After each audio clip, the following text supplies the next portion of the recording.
बिस्मिल्लाहिर्रहमानिर्रहीम। अस्सलाम वालेकुम नाज़रीन, आप यूट्यूब चैनल देख रहे हैं। मैं इमरान खान हूँ। एक बड़ा अफसोसनाक वाक़या पेश आया इस्लामाबाद में। ऐसा लगता है कि पाकिस्तान पे कोई आसिफ का साया, या हम लोग चाहते ही नहीं है कि गरीब आदमी यहाँ पे जिए।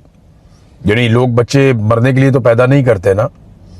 यहाँ पे नौकरियाँ नहीं मिलती, बच्चे खुदकुशियाँ करते हैं, तालीम ठीक नहीं मिलती, सहूलतें नहीं मिलती, अस्पतालों की नर्सरी में जल के मर जाते हैं, गटरों के ढक्कन नहीं होते वहाँ गिर के मर जाते हैं, और जो कोई एहतजाज करने के लिए निकले उसे गोली से मार दिया जाता है। आम आदमी को कीड़ा मकोड़ा बना के रख दिया है इन्होंने। हम तो मिसाल के तौर पे कहते थे, लेकिन इन्होंने पाकिस्तानियों के साथ ये किया है। अभी पिम्स अस्पताल का एक वाक़या है, और ये इंतज़ामिया की बहुत बड़ी गफलत है। सुबह 6 बजे के बाद पिम्स अस्पताल की जो नर्सरी है वहाँ पे बच्चे रखे हुए थे, जो नौमौलूद बच्चे होते हैं, छोटे न्यू बॉर्न बच्चे, वो वहाँ पे थे। 15 बच्चे मौजूद थे, और वहाँ पे आग भड़क उठी। कोई शॉर्ट सर्किट हुआ है, धमाका हुआ, उसके बाद वहाँ पे आग लग गई। आग लगने के बाद जो अमला था वो वहाँ से भाग गया, और उन्होंने किसी को बताया भी नहीं कि वहाँ पे आग लगी हुई है। और जो लोग लवाहिकीन थे या बच्चों के माँ बाप थे, उन्हें पता चला, वो दौड़े हुए वहाँ पे गए। एक खातून जिन्होंने अपना भतीजा बचाया है खुद, यानी अगर जो अमले के लोग थे वो एक एक दो दो बच्चे उठाकर भी भागते तो बच्चों की जानें बच सकती थी। तो वो खातून बाद में आई, उसने अपना एक भतीजा उठाया और वो वहाँ से भाग गई। तो कम से कम उस खातून ने अपने घर का एक बच्चा बचा लिया, तो बाकी लोग भी ये कर सकते थे। लेकिन तमाम अमले ने अपनी जान बचाई, वो वहाँ से भागे और वहाँ से निकल आए। और नीचे आने के बाद जो ऐनी शाहिद खातून है, वो ये कहती है, जिसने खुद अपने भतीजे को बचाया था, वो ये कहती है कि अमले ने बाहर निकलने वालों को बंद कर दिया, और उन्होंने कहा जी आप बाहर निकलेंगे, आप जाकर बात करेंगे तो ये बात फैल जाएगी। उसके बाद रेस्क्यू वालों को बुलाया गया, फायर ब्रिगेड वालों को बुलाया गया, और पुलिस की भारी नफरी वहाँ पे मंगवा ली गई कि माँ बाप जो है या लवाहिकीन जो है वो मीडिया से बात ना कर सकें, इनको रोको। आग को रोकना इनकी प्रायोरिटी नहीं थी, बच्चों को मरने से बचाना इनकी प्रायोरिटी नहीं थी, अपनी गफलत को छुपाना इनकी प्रायोरिटी थी। ये चाह रहे थे कि इनकी जो गफलत है, जो इनकी नालायकी है, वो अवाम तक ना पहुंचे। अब वजीर साहब हैं तारक फजल चौधरी साहब, उन्होंने मीडिया से बातचीत की। उनका रवैया अगर मुस्तफ़ा कमाल के रवैये से आप कंपेयर करें तो वो बहुत बेहतर था। लेकिन तारक फजल चौधरी ने कहा कि कोई धमाका हो जाए या शॉर्ट सर्किट हो जाए तो कोई क्या कर सकता है। देखें, तभी तो आपका इम्तिहान होता है। नॉर्मल हालात में तो कुछ होता ही नहीं है, सारी चीज़ें नॉर्मल चलती हैं। जैसे ही इमरजेंसी आती है तो इमरजेंसी हैंडलिंग के लिए तमाम अफसरान को, तमाम लोगों को तरबियत दी जाती है। पूरी दुनिया में ऐसे ही होता है। ये कुछ अर्सा पहले हम विजुअल देख रहे थे, जलजला आ गया था बड़ा खौफनाक, और वो जो वहां पे नर्सिंग स्टाफ था वो बच्चों को इकट्ठा करके, जो न्यू बॉर्न थे, उनके ऊपर अपने जिस्म रख के वो खड़े हुए थे कि अगर ऊपर से कोई चीज गिरेगी तो हमारे ऊपर गिर जाएगी, हम बड़े हैं, मजबूत हैं, तो हम बच जाएंगे, लेकिन इन बच्चों की हमने जान बचानी है। और यहाँ पे सारा का सारा अमला, जितना स्टाफ है, वो सारा भाग गया। इनको तरबियत ही नहीं दी गई कि आग को बुझाना कैसे है। देखिए, आग जब भी लगती है ना, तो पहले लम्हे में उसको बुझाना सबसे आसान होता है। जैसे ही आग लगे आप उसके ऊपर कोई चीज डाल दें, आपके पास वहां पे फायर जो बुझाने के लिए आपके वो सिलेंडर होते हैं, आप उसका इस्तेमाल करें। अब तो बहुत सारी और जो है वो लेटेस्ट चीजें आ गई हैं, इक्विपमेंट होता है, सेफ्टी के आलात होते हैं, आप उनको इस्तेमाल करके फौरी तौर पे आग को बुझा सकते हैं। ये आपके पास मौका होता है। जब फायर ब्रिगेड आती है तब तो बहुत देर हो जाती है। फायर ब्रिगेड कभी 20 मिनट में आती है, कभी 25 मिनट में आती है। यहाँ पे तो जो ऐनी शाहिदीन है या माँ बाप हैं बच्चों के, उन्होंने इंटरव्यूज देते हुए बताया कि जो आग बुझाने वाले लोग आए या इमरजेंसी हैंडलिंग के लिए जो बुलवाया गया फायर ब्रिगेड को या रेस्क्यू को, तो वो लगभग 1 घंटा का टाइम गुजरने के बाद आए। उससे पहले जो लवाहिकीन है वो खुद ही आग बुझाने की कोशिश कर रहे थे।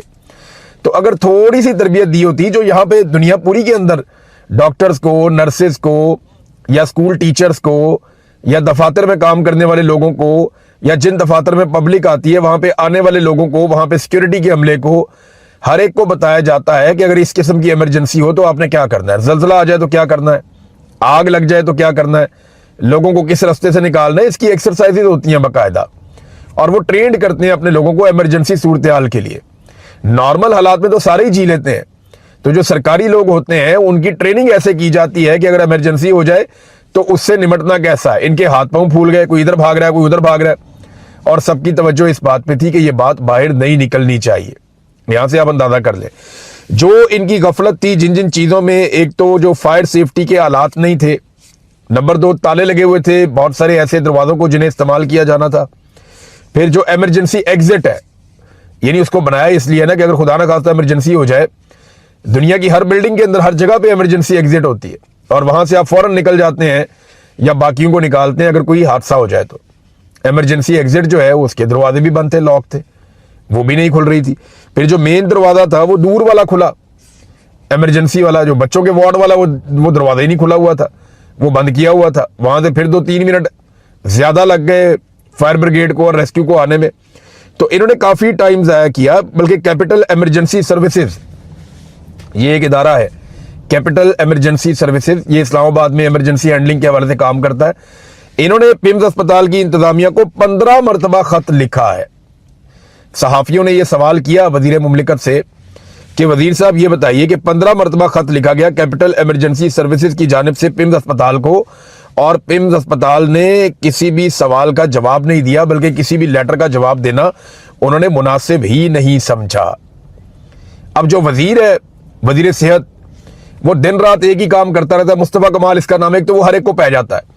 वो जब भी कभी आप देखते हैं ना इसको, वजीर सेहत को, इसका कोई इंटरव्यू कर रहा है, ये किसी जगह पे खड़ा हुआ है, कोई बंदा इसके बाद शिकायत लेकर आ गया, ये आगे से पै जाता है। ये खुद एक ब्लड प्रेशर का मरीज है, उसको उठा के लगा दिया वजीर सेहत भी, उसका अपना ब्लड प्रेशर हाई रहता है। वो हर वक्त एक अजीबोगरीब किस्म की फोबिया के अंदर मुब्तला है कि जो बंदा आ रहा है पता नहीं है मेरे साथ क्या कर देगा, वो ऊपर से अटैक ही कर देता है। उसको किसी ने समझाया कि अटैक कर दो बस सीधा सीधा, वो अटैकिंग मोड के अंदर ही रहता है। ये वजीर इन्होंने लगाया हुआ है सेहत का। आजकल उसने गेम उठाई हुई है, नए सूबे बनाओ ताकि जितने कम काम करने के लिए होंगे लोगों के पास, उतना बेहतर काम करेंगे। इसके अंडर में 2 बड़े अस्पताल आते हैं, वजीर सेहत है ये। इस्लामाबाद के 2 ही अस्पताल है ना, बाकी हर सूबे के तो अपने वजीर सेहत हैं। तो 2 अस्पतालों की हालत यह है कि एक के अंदर आज इतने बच्चे फौत हो गए, और वहां पे जो लोग आए बातचीत करने के लिए, उनके साथ ये इस तरह का रवैया इसने रखा हुआ था, हद तक आमेज, कि जैसे ये आसमान से उतर कर आया हुआ है, जैसे वो लोगों ने अपने बच्चे जला के खुद इसके ऊपर डाल दिए। ये वजीर का एटीट्यूड था। कुछ अर्सा पहले इसकी एक और वीडियो आई थी जहां पे खातून को कह रहा था कि तुम्हारे बाप मर जाते अगर उनको इमरजेंसी में नाम लेकर आते यहाँ पे आईसीयू के अंदर। तुम्हें पता है कि आईसीयू का एक दिन का खर्चा कितना है? 20,000 रुपया आईसीयू का एक दिन का खर्चा। फटे मुंह तेरा, तू अपनी जेब तो देने पैसे 20,000 रुपया। यहाँ दुनिया के अंदर आईसीयू का एक दिन का खर्चा जो है वो 5-5 लाख रुपया भी है, और उनकी सरकार उठाती है क्योंकि लोग टैक्स देते हैं। और तुम मुलाजिम हो हमारे, हमें जवाब दो। बेशर्म आदमी, तुम ये कैसे कह सकते हो कि 20,000 रुपया खर्चा आईसीयू का एक दिन का है? तू अपनी जेब से दे रहा पैसे या अपनी जायदाद बेच के दे रहा पैसे? और भाई पैसे हमने टैक्स दिया हुआ है, पाकिस्तानियों ने। हम अपनी जेब से टैक्स देते हैं, अपने खून पसीने की कमाई में से पैसा निकालते हैं।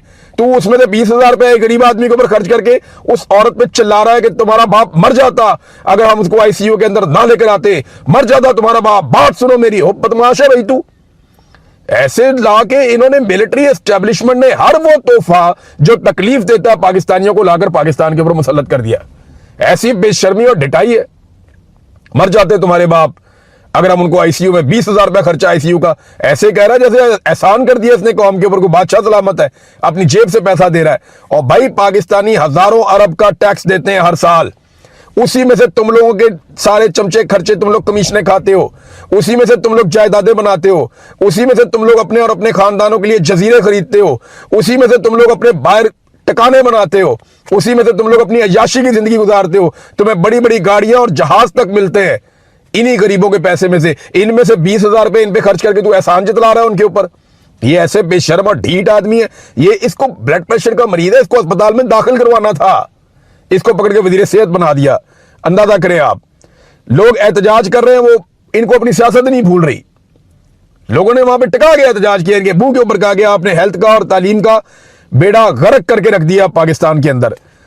47 का मैंडेट लेकर ये लोग आए हुए हैं। ये भी लोगों ने इनको कहा कि तुम लोग आए ही ना जायज तरीके से हो, तो तुम लोग कैसे हमारा भला सोच सकते हो, या तुम लोग कैसे जायज काम कर सकते हो या ठीक काम कर सकते हो। अभी इमरान खान को भी इसी अस्पताल में ये लाने पर बजिद थे। जब इमरान खान को लेकर आए, इसी अस्पताल की मशीन ही खराब थी, और जिस मशीन से इमरान खान साहब का ट्रीटमेंट करना था, जब इमरान खान को इस अस्पताल में लाया गया तो पता चला वो मशीन ही खराब है। यहां से आप अंदाजा करें इनकी गफलत का और बेशर्मी का, कि जिस मशीन से ट्रीटमेंट होना था मशीन ही खराब है, और अब वहां पे बच्चे चल गए और वजीर जो है वो चौड़ा होकर फिर रहा है और अजीब लहजे के अंदर फिरौनियत और तकब्बुर के साथ बात कर रहा है। शर्म भी नहीं आती इन्हें। 14 बच्चे अस्पताल के अंदर जलकर खाकस्तर हो गए। और माँ बाप कह रहे हैं हमें लाशें तो देना हमारे बच्चों की, हमें पता तो चले हमारे बच्चों के साथ क्या हुआ। और वजीर कह रहे हैं जनाब के जल के बच्चे मर गए, और उन्हें कह रहे हैं जी वो शहीद हो गए हैं, बच्चे शहीद हैं। तो वो मासूम बच्चे हैं, वो तो शहीद ही हैं, लेकिन आप लोगों ने किया क्या उनके साथ?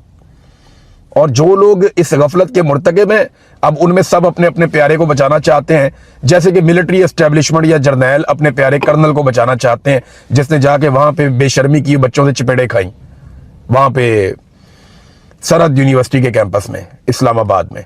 अब उसमें एक के बाद एक और वीडियो आ रही, मैं आपको आगे चल के बताता हूं कि उसमें क्या है। लेकिन ये देखें, सदर YDA, ये यंग डॉक्टर एसोसिएशन है, इनके जो सदर हैं, इन्होंने ये एक वीडियो इनके तवसत से आई है। इन तस्वीर में आप देख सकते हैं कि DHQ साहिवाल में 30 बच्चों की जगह 184 बच्चे रखे हुए हैं। अब जब आप इतना लोड लेकर आएंगे तो हादसात ही होंगे ना, और क्या होगा। इमरान खान ने हेल्थ कार्ड बनाया था कि जिसका दिल करे, जिस अस्पताल से दिल करे जाके इलाज करवाओ, हम जनाब वहां पे पैसे हुकूमत दे देगी। हमें आप सबको इंश्योरेंस दे दी है, जाए जाके अपना इलाज करवाएं, किसी खातून के बच्चे की पैदाइश है, जाओ प्राइवेट अस्पताल में, जिसमें दिल करता है जाओ, ताकि लोड मैनेज हो जाए।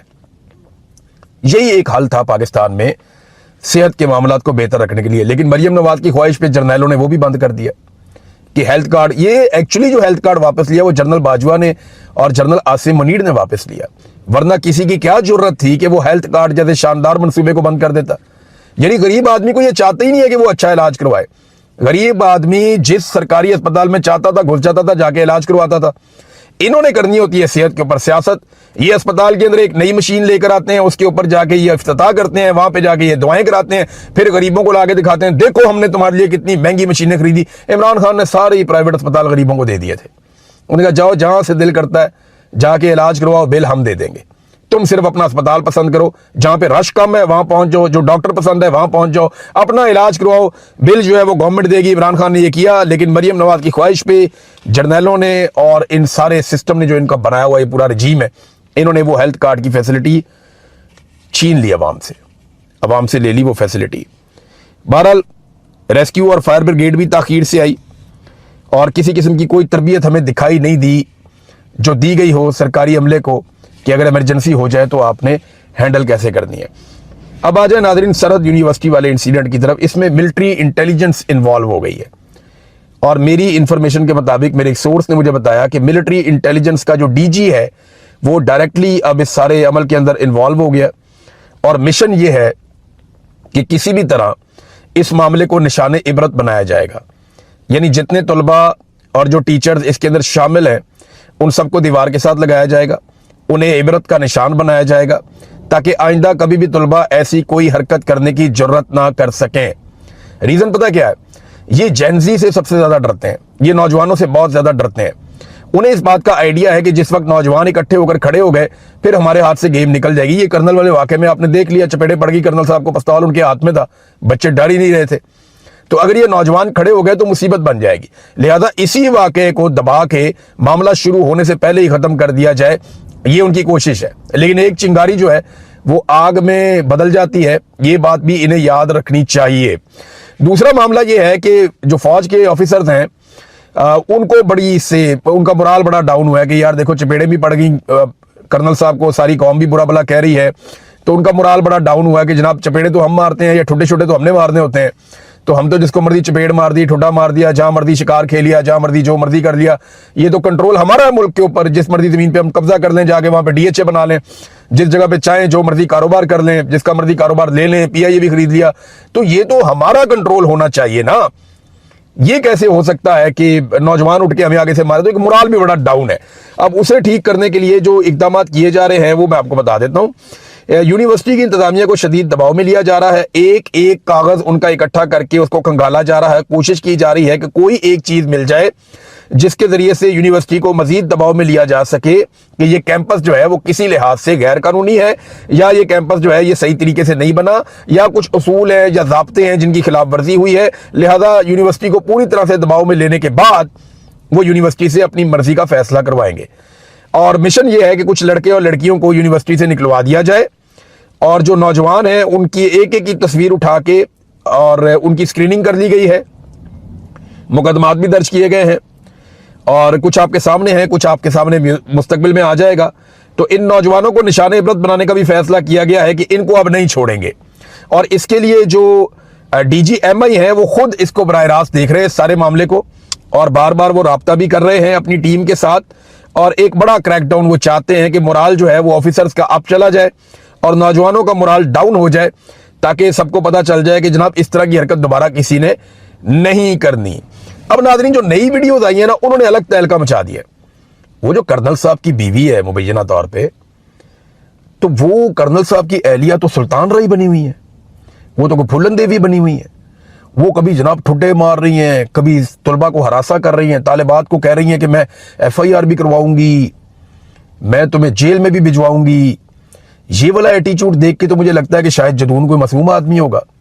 पहले मुझे जदून पे गुस्सा चढ़ रहा था कि यार जदून एक खातून को हरासा कैसे कर सकता है, लेकिन जिस तरह की ये खातून है, जैसे ये थाने कचहरी की धमकी देती है, तो कोई पता नहीं जदून ने भी अपनी जान ही छुड़वाई हो इससे कि यार ठीक है मैं माफी मांग के जान छुड़ाता हूँ, ये क्या मेरे गले पड़ गए। अब वहां तलबा एहतजाज कर रहे थे, एहतजाज वाले तलबा को ये खड़ी होकर बाकायदा टॉन्ट कर रही थी, उन्हें हरासा कर रही थी कि मैं FIR भी दूंगी, मैं जेल में भी भिजवाऊंगी, मैं छोड़ूंगी नहीं तुम्हें, मैं अभी फोन करती हूँ। वही ऐसा अजीब एटीट्यूड था इस औरत का। फिर पुलिस वाले से डंडा छीन कर तलबा को मारना शुरू कर दिया। क्या सुल्तान रही वाली एक्टिंग की है। पहले ये सुल्तान रही बनी रही तकरीबन घंटा आधा घंटा, उसके बाद कर्नल साहब आए, वो मुस्तफा कुरैशी बन गए आके। तो यानी इनका ये दोनों एक तरह की हैं, वो रब ने जोड़ी बनाई है ना इनकी जबरदस्त किस्म की। वो कर्नल साहब आए, वो आगे मुस्तफा कुरैशी बन गए, बीवी जो है वो उससे पहले सुल्तान रही बनी हुई थी, इन्होंने वहां पे आत चुकी हुई थी, और टाउट्स जो है वो बयानियां बना रहे हैं नहीं जी नहीं, ये बड़ी ज्यादती हुई है, ये गैरत का मामला है। और हाँ, मैं आपको ये भी बताऊं, मिलिट्री इंटेलिजेंस से जहां से मैंने खबर निकाली है, वो कह रहे थे जी बयानिया इसमें यह है कि गैरत का मामला बनाया जाए, इसको जितना हो सके जैसे हो सके गैरत का मामला बनाया जाए। हमारे कुछ सहाफ़ी हैं, उनसे फर्दन फवर्दन मुलाकात भी की गई है, और जिस जगह से ये खबर निकली है वहां पे एक बड़ा सहाफ़ी, बहुत बड़ा टाउट है, पुराना है, बहुत पुराना चावल है, बड़ा तेज आदमी है, आप उसे जानते हैं, वो अभी भी अपना एक प्रोग्राम करता है, इमरान खान से काफी बुक्स भी है उसे, बहुत ही अजीबोगरीब आदमी, अजीबोगरीब बातें करता है। अभी उसकी कवरेजेस आ जाएंगी, आपको पता चलती है, वो वहां मौजूद भी था उस वक्त, और वो इंस्ट्रक्शन ले रहा था कि जनाब आगे क्या करना है, अब इसको ऐसे क्या करना है। तो उसके बाद जब कर्नल की बीवी की ये फुटेजेस निकली हैं, तो इनका सारा का सारा बयानिया बढ़ गया। अब ये जो सहाफ़ी हैं, इनमें से कुछ तो ऐसे हैं जिन्होंने अपने ट्वीट भी खुद नहीं लिखे हुए, उन्हें वो फैसले लिखे लिखाए दिए गए कि जनाब ये भी साबित हो चुका, ये भी साबित हो चुका, तो खत्म शुरू हो गया, तो अब जनाब कर्नल साहब बेगुनाह है और ये सारे बाकी गुनाहगार हैं। तो इस किस्म के जो ट्वीट्स हैं वो लिख कर दिए गए थे, सहाफ़ियों से मुलाकातें भी की जा रही हैं। इस सारे मामले को वो कह रहे हैं जी गैरत का मामला बनाओ और जदून पे और तलबा के ऊपर डाल दो। देखें जी, दो चीज़ें हैं, मैं अभी भी यही कहूँगा कि बहुत मुमकिन है कि जदून ने कर्नल की एहलिया को हरासा किया हो, बहुत मुमकिन है, उस केस को अलग कर दें। और ये जो कर्नल ने एक भौंडी हरकत की है कि वो पिस्तौल लेके घुस गया यूनिवर्सिटी के अंदर और वहां जाके उसने गोलियां चला दी, वो तो अल्लाह का शुक्र है किसी को गोली लग नहीं गई, जिस तरह की उसने हरकत की, और जैसे उसको यूनिफॉर्म के अंदर गिरेबान से पकड़ के चपेड़े पड़ गई। अब तलबा ये तो नहीं देखेंगे ना, एक आदमी पिस्तौल लेके उन पे चढ़ गया, तो वो ये देखेंगे पहले सर आप अपना यूनिफॉर्म उतार के आए, कपड़े चेंज करके आए, फिर हमने आपके गिरेबान को हाथ डालना भी, वो अपनी जान बचाने की पड़ गई थी उनको। आपके हाथ में पिस्तौल है, आप मार रहे हैं, तो वो अपने आप को बचाए भी ना, वो अपने आप, वो आपको रोके भी ना, आपको पकड़े भी ना। तो बहरहाल कर्नल साहब ने जो हरकत की है और जिस तरह उन्होंने गन हैंडल की है, तौबा इस्तगफार। एक अनाड़ी फौजी भी होता है ना, तो वो इस तरह से पिस्तौल नहीं पकड़ता जैसे कर्नल ने पकड़ा हुआ था। और भाई गन हैंडलिंग की प्रॉपर ट्रेनिंग होती है, पिस्टल हैंडलिंग सीधा सीधा सा काम है। तो इस कर्नल को ये भी नहीं पता था मैंने अपना पिस्टल हैंडल कैसे करना है। वहां कोई बच्चा इससे छीन लेता पिस्तौल तो कितनी बेइज्जती होती। ये जिस तरीके से इस कर्नल ने पिस्तौल पकड़ा हुआ था ना, मैं आपको लिख कर देता हूं कि इस कर्नल से ये पिस्तौल 5 सेकंड में छीना जा सकता है। अगर कोई नौजवान थोड़ा सा भी जानता है ना, उसको पता है कि पिस्टल कैसे लेना है, तो 5 मिनट में इसके हाथ से पिस्टल चला जाता। इसकी गन हैंडलिंग भी इतनी फजूल थी, बहुत ही। इसको तो इस बात के ऊपर जो है सजा मिलनी चाहिए कि एक तो पब्लिक प्लेस के ऊपर तो यूनिफॉर्म पहन के और पिस्तौल लेके पहुंच गया, फिर तू वहां पे गोलियां चला रहा है। दूसरा, तू इस तरह तलंगों की तरह गोलियां चला रहा है, तेरे हाथ में जिस तरह से वो पिस्टल है, कोई तेरे से वहां पे छीन ले तो कितनी बड़ी बेइज्जती है, कितनी बड़ी तौहीन हो जाएगी कि ट्रेंड फोर्सेस का आदमी जो है उससे किसी बच्चे ने पिस्तौल छीन लिया। और बिलीव मी, इससे आधी ताकत का बच्चा इससे पिस्तौल छीन सकता था जैसे इसने तलंगों की तरह उस पिस्तौल को हैंडल किया है। बहुत ही अफसोस हुआ मुझे सारा कुछ देख के। हम इतनी बड़ी बातें करते हैं, ये प्रोफेशनलिज्म है पे आ जाए।